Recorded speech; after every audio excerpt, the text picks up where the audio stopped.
G'day guys, Greg here. Now today I thought I'd try roasting a lamb in the oven for the first time. And well, I have never tried it before, but I'm going to try slow roasting it today so it's fall off the bone nice and tender. Well, let's hope it works out.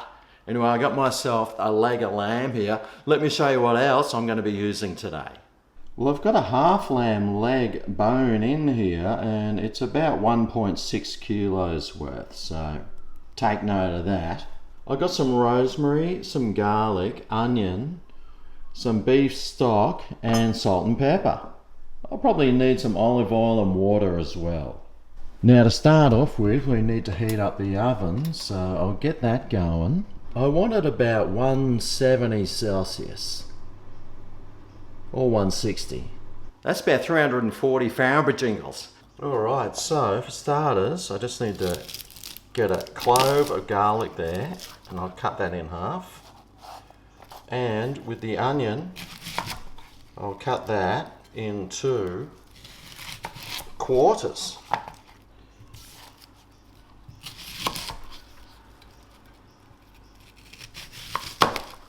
Alright. Now I've got myself a nice baking tray here, which I will put these things on.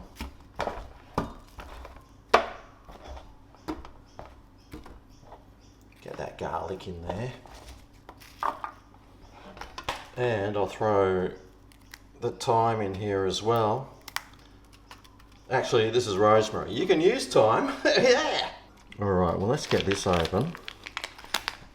We'll get some salt and pepper. We'll be generously coating this and that.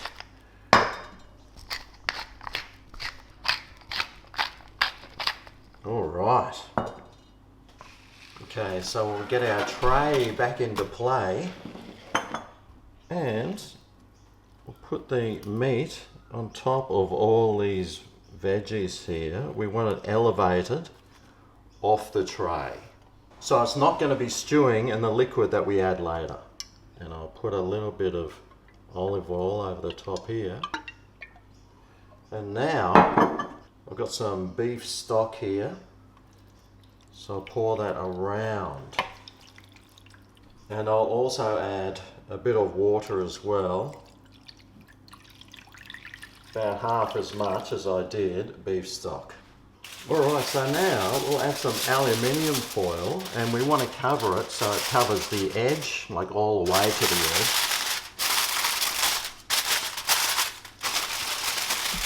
We'll tuck that under.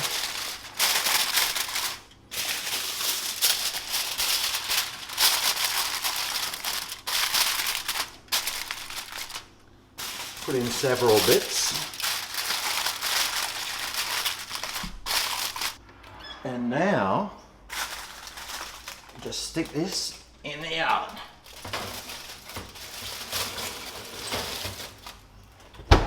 Now for 1.6 kilos, you'll need to put it in there for about 3 hours. And well, then later on we have to come back, take the foil off, flip it, and then cook it for about another half hour. Now, if your meat is much bigger, half your luck if it is, you'll need to cook it for maybe 4.5 hours with another half hour, so like 5 hours. So it does take some time, but hopefully it's worth the effort. Now I am going to be cooking some other veggies with this, so we'll get that started as needed a little bit later on. Alright, well I'm going to roast some potatoes with this too, but I'm going to have to like low temperature roast them, so this will be a challenge.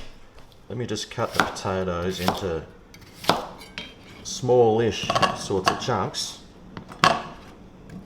and into here I'll add heaps of salt because I love to add salt. Put some water in there. And I'll get these on the stove and start these parboiling. Now once the water starts boiling, I'll probably let them boil there for about 20 minutes. Alright, well I think these potatoes should be ready by now. The fork goes in nice and easy. So I'll drain them off. And then I'll leave the lid off and let the remaining water evaporate out. Get these potatoes nice and dry.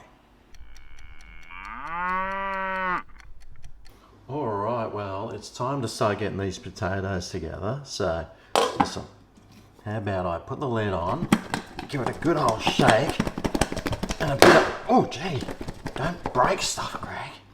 I'm going to put some olive oil in there now, and give it a good dressing over.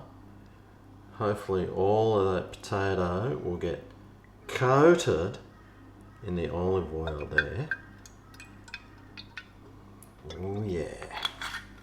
And I'll also whack some salt in there as well.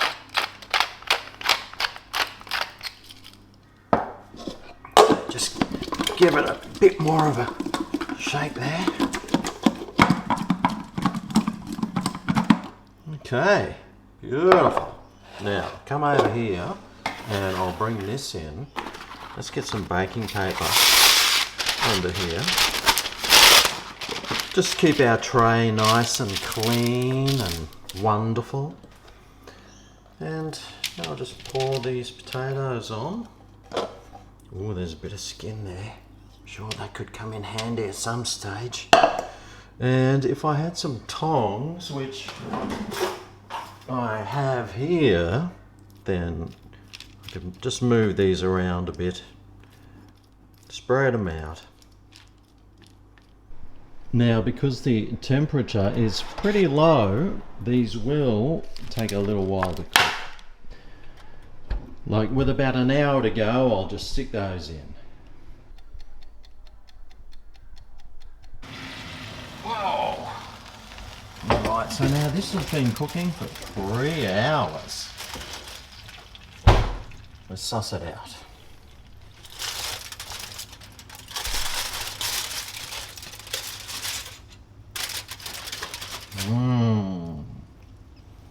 Now, this should be cooked, and the meat, well, it looks like it's pulling away there.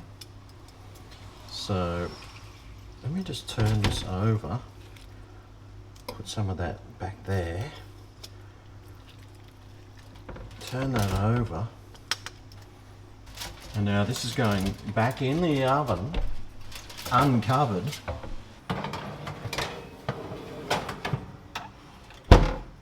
For about another 40 minutes. Make sure there's still liquid in the bottom too, because if it's dried out, then you're in a world of trouble, because you won't have anything to make gravy with. So if there's no liquid, you better go and add some beef stock. But there was enough liquid there, it seems, so it should be all right. Anyway, I'll come back in 40 and suss it out. Now, let's not forget that say every 20 minutes, you should take the potatoes out and give them a flip around. These are looking pretty good.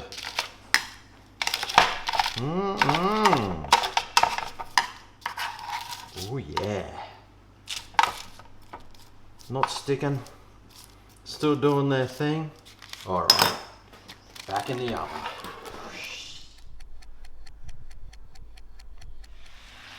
Alright, well, the timer's gone off, so it's been about 3 hours and 40 minutes. Just take a look at this. Oh, mate.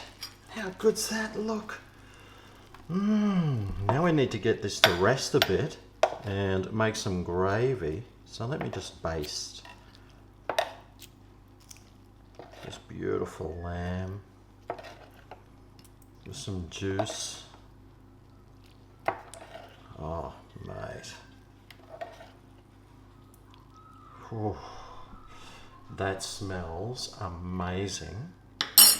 So, we'll put this on a plate. There we go. We just need to let this rest for about 20 minutes.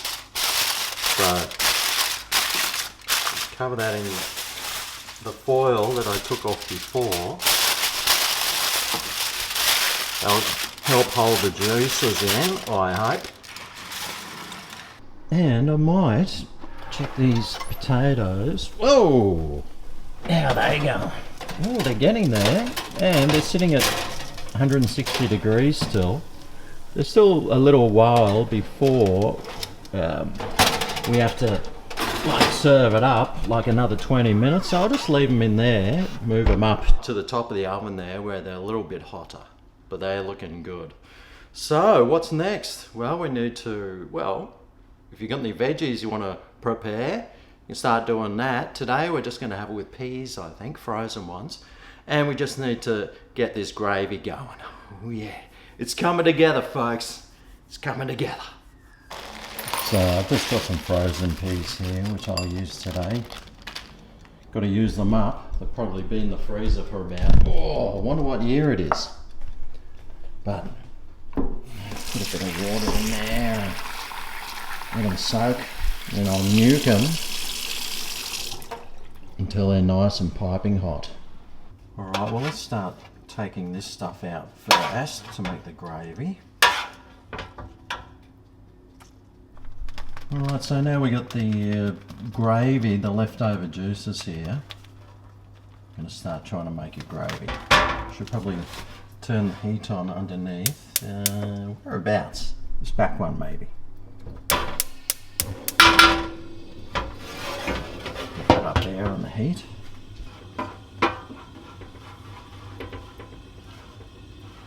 Gently mix that flour through with the juices. We don't want it to go lumpy, so we'll just gradually ease it into the rest of the juice. Looking good now. If it does get too thick, remember you can just add some water. No worries. Or melt some butter as well. Yummo. Alright. Suss out these potatoes. Oh yeah! Put them up there to cool down a bit. Okay, well, here's the roast. Woo-wee! Man, that looks good. Look at that skin in there. Oh, I can't wait to... Oh, look at this! Pulling apart fairly easily. Yum. But I will cut some chunks off. Well, here's a piece here. Oh, I wonder who the lucky person is that's going to get that one. And this meat. Oh, yeah.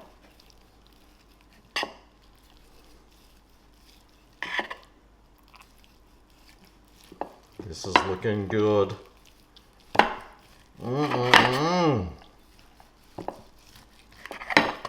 Wow. Perfect. Alright, time to do some plating up. Got our peas right. Well, you don't got to, but hey, if you got them, might as well use them. You've probably got a bag that's been sitting in the freezer for about 8 months that probably needs using up. Now here, we've got the onion and garlic that the roast was sitting on.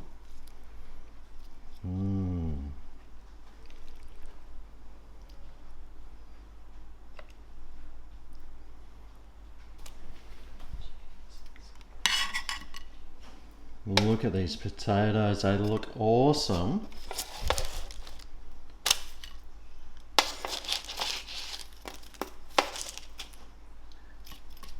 A beautiful roast lamb. I want that leg bit. Yes, scored. Alright, well, that's some gravy on top. Some gravy on the peas too. And the taste, well, it's pulling apart nicely. Oh yeah. Well, there you go, a super easy lamb recipe. It actually works and the lamb was tender as. Thanks for watching. I'll see you next time. I'll cook up a storm. See you then. Oh yeah, this is Greg's Kitchen.